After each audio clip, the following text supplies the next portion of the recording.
impossível falar da cultura pop no fim dos anos 90 e durante todos os anos 2000 sem citar Harry Potter. A saga da J.K. Rowling levou multidões para os cinemas e ainda ajudou o público infanto-juvenil a se relacionar melhor com a literatura. A produção ainda alavancou a cultura nerd e geek, assim como mostrou as mudanças que viriam nas relações entre público, obra e os artistas. Para falar sobre todas essas questões, eu recebo a pesquisadora e professora Mirna Feitosa. E agora eu estou aqui recebendo a professora Mirna. Professora, tudo bom com a senhora? Como está? Tudo bem, tudo tranquilo. Vamos lá. Professora, eu queria que a senhora falasse que a senhora foi uma das primeiras repórteres no Brasil a cobrir a chegada de Harry Potter ainda na época dos livros. Foi pela Folha de São Paulo, certo? A senhora pode contar um pouquinho como é que foi? Como é que a senhora recebeu essa pauta? A senhora conhecia alguma coisa? Foi descobrindo durante a matéria? Sim, eu fiz a primeira reportagem sobre Harry Potter no Brasil, porque na ocasião do lançamento, a editora brasileira, que é a editora Rocco, ela enviou o primeiro exemplar da série, né? O primeiro exemplar a ser lançado no Brasil, enviou para o jornal, a Folha de São Paulo, para o Caderno Folhinha, que era o caderno infantil, né? O suplemento infantil do jornal. E, na época, eu trabalhava na Folhinha e recebi aquela pauta da minha editora e ela pediu para eu verificar, não é? Esse livro ia ser lançado no Brasil, já estava um sucesso grande na Inglaterra, no Reino Unido, e que era para eu verificar, não é? Para ver que tipo de cobertura a gente ia fazer no nosso suplemento. E aí eu entrei num chat, já tinha internet, né? Então, as pessoas se comunicavam ainda pelo chat. E eu entrei num chat lá da Inglaterra e estava realmente aquilo que a gente chama de febre, né? As crianças estavam enlouquecidas, crianças, adolescentes, os leitores, né? É uma série dedicada para as crianças e adolescentes. E estavam muito animadas, muito entusiasmadas, falando do livro. E aí eu falei para a minha editora, olha, vamos dar capa, porque realmente super pertinente, né? É uma sensação já no mundo e está chegando aqui no Brasil. E eu fiz essa primeira reportagem e depois da minha reportagem foi que a Ilustrada fez a reportagem sobre Harry Potter, né? Uma vez que a editora enviou primeiro para o suplemento infantil. Foi uma experiência realmente muito rica, né? Poder acompanhar a chegada disso no Brasil, cobrindo para o público infantil. Quando a senhora pegou o livro, foi lendo, a senhora notou que aquilo ali podia virar um fenômeno de cara ou assim não imaginava a dimensão que ele ganharia? Não dava para imaginar a dimensão que ganharia, né? O que chamava atenção era o volume, primeiro um livro, né? Um livro e com a quantidade de páginas, realmente um volume grosso. E eu digo, bom, será, né, que realmente vai ter sucesso entre o público infantil e tudo? E daí fui checar. Então, e foi realmente uma grata surpresa, né? Verificar todo aquele entusiasmo, porque veja, a internet estava engatinhando ainda, né? A internet no Brasil entra em 1995 entra a internet comercial, então era tudo novidade e era um livro, né? Era um livro e um livro volumoso e já com aquele sucesso internacional, mas não dava para ter ideia do alcance que teria, né? E foi uma grande novidade. E, sobretudo, ter podido acompanhar isso desde o momento do seu lançamento, né, cobrindo para o público infantil. Dear Mr. Potter, we are pleased to inform you that you have been accepted at Hogwarts School of Witchcraft and Wizardry. In a few moments, you will pass through these doors and join your classmates. E, professora, eu queria saber o seguinte, a senhora chegou a acompanhar depois os livros, os próprios filmes, ou ficou só nos filmes? Como é que foi a sua relação depois com Harry Potter? Os livros e os filmes, né? A gente acompanhava tudo, não dava para não acompanhar. Era algo que não dava para não acompanhar, né? Era dirigido para crianças e jovens, adolescentes, mas todos acompanhavam, porque foi um fenômeno editorial do entretenimento e que já reunia essas várias linguagens, né? Então, mas tudo baseado no livro, isso que era interessante. E por ser baseado no livro, né? Tinha uma discussão se era literatura ou se era entretenimento, ou um mero entretenimento. Então, tinha essa discussão ainda, se aquilo era literatura ou não. Mas o fato é que foi um grande sucesso, né? E que vem o livro, mas com o surgimento da internet e suas possibilidades de alavancar isso para diferentes linguagens e diferentes formas de participação, né? Da comunicação, porque a internet já traz essa possibilidade da participação. Não que os outros meios não trouxessem, tinha suas possibilidades também, mas os fóruns, né, da internet, os chats, isso já era uma outra forma de participar diretamente daquela série, né? E é uma história que ela já foi projetada para ser uma série, né? Então, a autora ela já projetou assim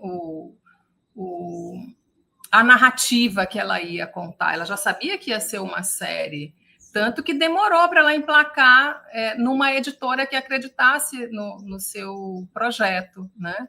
Projeto muito ousado, por apostar no livro, né?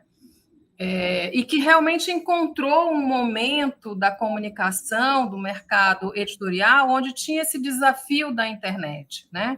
Porque a internet comercial estava chegando, mas já existia toda essa expectativa em relação à internet, que ela se tornaria esse meio convergente, né? Esse ambiente onde as relações passariam a se dar por meio da internet. Já se tinha essa dimensão, né, daquilo que viria. E Harry Potter chega nesse momento.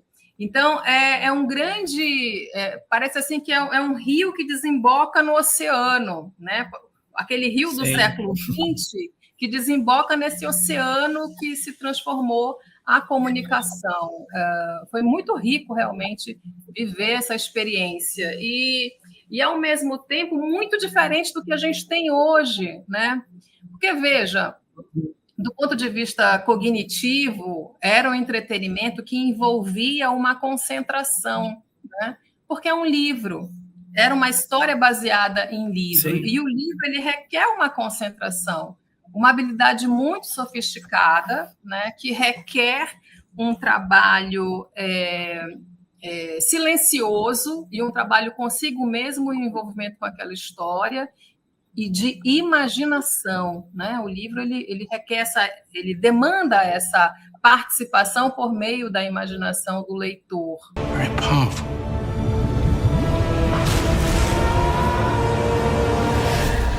This time, I cannot hope to destroy it alone. E se a gente for ver hoje, né, do ponto de vista educacional, o que está acontecendo? A gente se comunica através do celular, desse dispositivo móvel que nos acompanha em todos os lugares, em todos os ambientes, inclusive na escola, o que se tornou um grande problema, um problema de concentração, porque se tornou uma concentração dispersa, ou seja, minou a concentração, que é uma habilidade cognitiva fundamental para a aprendizagem, né? Então, o que a gente está começando esse ano escolar com esse grande desafio, né, que finalmente se tornou uma lei de proibir os celulares nas escolas? Mas isso está encontrando uma resistência muito grande entre os pais, sobretudo, né? Porque os relatos que você acompanha dos professores e das próprias crianças, não é que está tendo uma volta ali para um outro tipo de comunicação e de interação, né, na escola, seja durante as aulas, seja durante o recreio, né? Porque, de fato, essa tecnologia dos dispositivos móveis interferiu demais com a concentração. E os livros, aí voltando lá, né, Harry Potter, final dos anos 90, 1997, o primeiro livro, acho que chega no Brasil nos anos 2000, né, o primeiro, e requerendo o quê? Né? O que demandava esse entretenimento? Demandava a concentração, né, essa atividade da leitura. Então, são momentos ali, né, de algo que estava começando, que é a internet, trazendo essa grande possibilidade de inúmeras linguagens participando daquela narrativa, né, e o próprio leitor participando como produtor de outras narrativas baseadas naquela história, né, contando a sua história, participando daquela narrativa, isso lá nos anos 2000. E agora, a gente chega em 2025, eu fico pensando, caramba, se Harry Potter chegasse agora, nesse momento, talvez não tivesse esse sucesso entre o público infantil e os adolescentes. Inclusive, essa própria divisão entre infância e adolescência, ela está muito problematizada, né? No sentido, não é nem que problematizada, parece que meio que se desfez, né? Pela própria mídia, pelo próprio acesso à comunicação, o modo como a gente tinha a infância, né? Concebia a infância, ou vivia a infância, eu acho que sobretudo da experiência da infância, no início dos anos 2000, né, lá atrás, 25 anos depois, é completamente diferente, porque as crianças, desde a sua primeira infância, elas já estão com o celular, né? E isso vai alterando a sua forma de perceber o mundo e se relacionar, né? Onde o livro material, né, o livro físico, talvez tenha um pouco mais de dificuldade, né? Really don't stand a chance.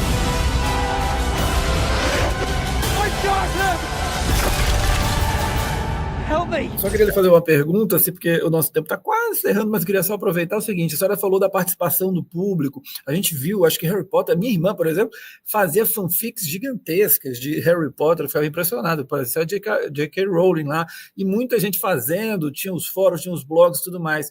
Como é que e nisso você também tem no autor do livro, que está ali produzindo uma série, que é uma obra que é aberta, né, que ele pode fazer até o infinito. Como é que a senhora acha que isso pode pegar nesse sentido para o autor, a pressão de um desejo, né? Porque os fãs têm um desejo até de controle da obra, né? Que aí acaba o autor ficando meio refém. Isso a gente tem visto muitas vezes nos filmes, várias franquias, em que os autores, os diretores, os roteiristas, se veem imbuídos a ter que fazer aquilo que o fã quer. Como é que a senhora acha? Quais são os pontos positivos e negativos dessa relação afetando a criação artística? Esse é um ponto importante, né? Porque aí tem o fenômeno editorial, né? De um livro de grande sucesso, uma narrativa de grande sucesso que esteve em várias mídias, não é? Em várias formas de contar essa história. Mas tem um autor, né? Tem alguém que está pensando e planejando essa história. E aí vem essa pressão do leitor, né, de também querer se sentir parte dessa história. Agora, por trás de tudo isso, tem um mercado, né? Tem um mercado envolvendo um consumo. E esse era o ponto, na verdade, quando se dizia, né, se questionava, isso não é literatura, isso é entretenimento. Porque o entretenimento está baseado numa lógica de mercado, né, de faturamento, onde o leitor se torna um consumidor e não propriamente um leitor. Ou seja, uma atenção que se passa dada a lógica mercadológica, né, que está por trás disso, mas no modo como eu vejo, a autora soube contornar isso muito bem e contar a história do modo como ela tinha imaginado, né? E, obviamente, para ela também foi uma grande surpresa, né? Porque Harry Potter ultrapassou tudo aquilo que a gente já tinha visto antes. No Spotify e Deezer tem um podcast com o Átila Simonsen recordando as sessões que ele organizava nos cinemas para reunir os fãs e assistir os filmes do Harry Potter. E ainda no Instagram, no Reels, você pode conferir como foi a estreia de Relíquias da Morte Parte 2 aqui em Manaus, o filme derradeiro da saga. Eu volto no próximo episódio falando sobre Vingadores Ultimato, uma produção que foi um verdadeiro fenômeno aqui em Manaus. Não perca, a gente se encontra. Até lá. Tchau.